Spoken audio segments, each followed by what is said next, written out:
Good morning, Arizona. Well, it was earlier this week that we told you about a woman from Tucson who survived out in the wilderness for 9 days. She was able to signal for help. She survived eating plants and berries. And her story comes to a good end. But would that be yours? We brought a survival expert in today to tell us a little bit about surviving out in the wilderness should this happen to us. Good morning, sir. Your name? Good morning, Todd Justice. Todd, how are Nice to meet you? Jamie, great. And you got so many things. Yeah, you know, and you're a survival expert. Definitely, and I was also a statistic as well. Tell me about that. What does that mean? I was lost when I was 19 years old in the desert out in Globe in canyons, and I was found days later unconscious under a tree. So I vowed from that point on to learn wilderness survival inside, outside, upside down, from every state, every area, every environment, and to become an expert in that field. Okay. So now I teach goodness. at the National Academy of Outdoor Survival. So that is awesome. Yeah. So there's so spreading much the good for word. people.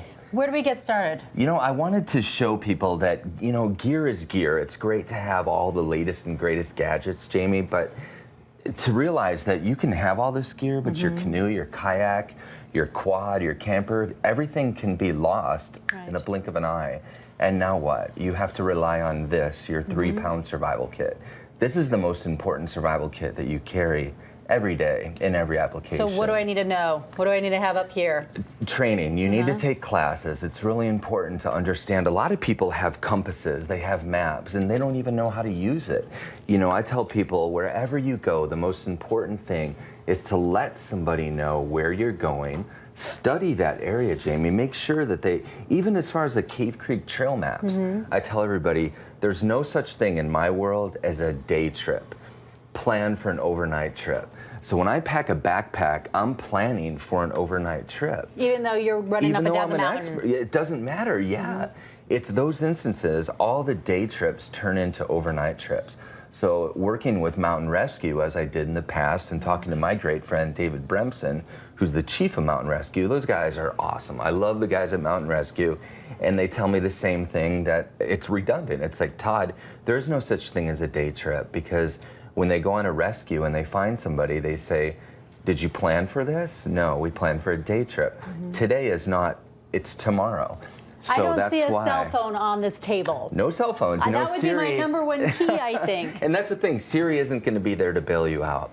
And so many people rely upon Siri or OnStar or something. Well, we think to it's get our you brain out. now. It's an extension of our and minds, I suppose. I can't be repetitive enough about this 3-pound survival kit. Okay, Todd, so we have to think, we have to know for ourselves, we have to learn how to use our compass. What can I put in my car?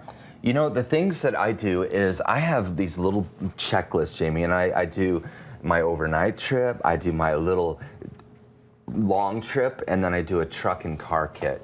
And if I have to plan things for my truck over here, I'm gonna have duct tape, I'm gonna have radiator tape to fix a hole in my radiator, I'm gonna have quick weld, I'm gonna have clamps, I'm gonna have a multi-tool and a blanket to lay down. So you have so much information for us, and you teach classes. Where can we find you? Where can we learn more about National Academy of Outdoor Survival.org. I run teaser classes every Wednesday night at Boss Coffee.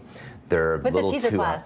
They're little 2-hour lecture courses on getting people involved and then understanding that we have full day classes, overnight classes, we do certifications, we do first aid training, wilderness first aid.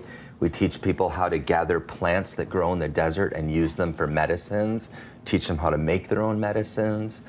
There's so much out there. So give me your website where we can find you. National Academy of Outdoor Survival.org. And one of the things that I really wanted to stress is that if you were to say, hey, Todd, you know what? I'm taking off on a overnight trip because we don't say day trip. Right. What are 5 items that I should carry no matter what? Without a doubt. Show me. It would be a fire kit. You want ways to make fire. And you know, people always talk about a Bic lighter. Yes, it works, but if I drop this in the water, Jamie, and pull it out, it's worthless. This is a ferro rod with magnesium on one side. This, well, I'm not gonna. I'm backing away. But you can see the sparks. This will make a fire, and I can drag this through the water all day long, pull it out, and I'll still be able to make a fire. Okay. So fire is the most important thing. You can use hand sanitizer when it's raining, and it'll ignite. The second thing would be water. Water, water, water. Always. And a way to purify water. So I say water and water purification. The third thing would be a pot. pot, a metal container, so that if I have to boil water, I can boil water and purify it. One of the most important items of, I call the 5 Alive, is something to signal for rescue. The one thing that she did when, that was smart is that she did have a direction to where she's going, but she should have never left the car. Fatal mistake, she survived and God bless her, she's awesome. What a trooper. But you should never walk away from your ready-made shelter. Thank you She so had much. mirrors Such and- great information. Yeah, it's we awesome. appreciate your time. We'll be right back here on Good Okay. Morning Arizona. Thank you.